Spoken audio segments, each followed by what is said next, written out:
अस्सलाम वालेकुम। मैं तो दिखाने कार दे डिस्प्ले केस हो गया ये वीडियो पसंद आवे लाइक कमेंट जरूर कर देना, मेरे चैनल को सब्सक्राइब कर देना।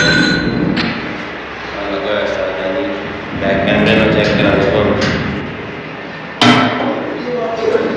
बन्नी पे जी केस करो